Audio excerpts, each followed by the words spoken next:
October 29th, 2019, a day that will forever live in infamy.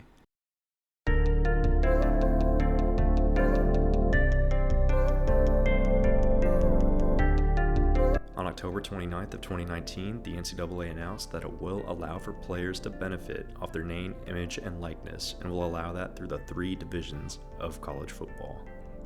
Fast forward to summer of 2021, the NCAA approves NIL activity, instructing schools to self-regulate. And on July 1st, 2021, states do not hesitate to pass those laws as soon as possible. And just like that, the age of college football free agency has begun.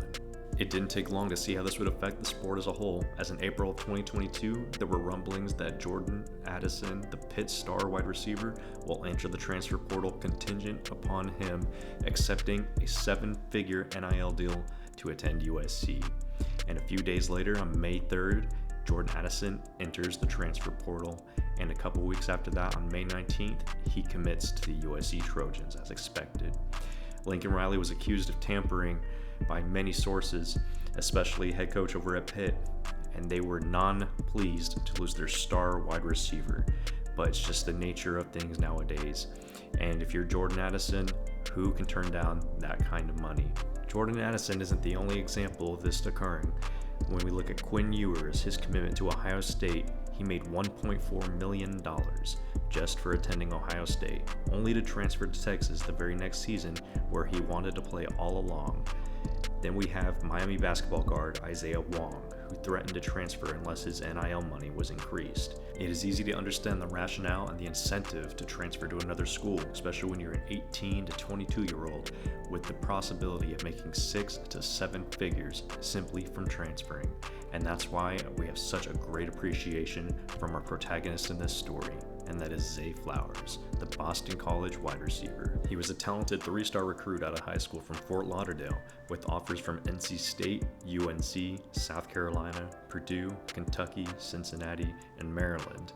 But on December 15th of 2018, he ultimately decided to attend Boston College. It didn't take Zay long to become an impact player at Boston College, as he strung together back-to-back productive seasons, putting himself on the radar for NFL scouts.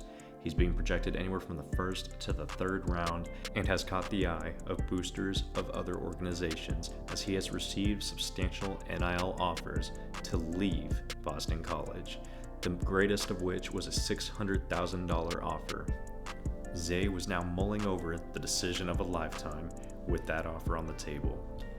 Despite this extremely lucrative offer on the table, Zay ultimately decided to stay with Boston College, citing that for a kid like me with a household of 14 to one parent, that's life-changing money.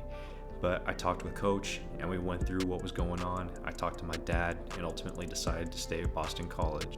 Zay showed a tremendous amount of maturity when making his decision, as he consulted with his father and decided that loyalty is what he cares about most, and it is his intention to stay where he loves for his last year and to get a Boston College degree, because that'll be far more valuable than $600,000 down the line.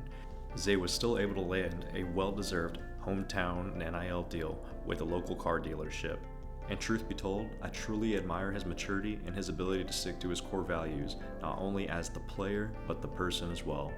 Zay is a true W of a player, and he is truly a breath of fresh air in this new era of post-NIL college football. Thanks for watching.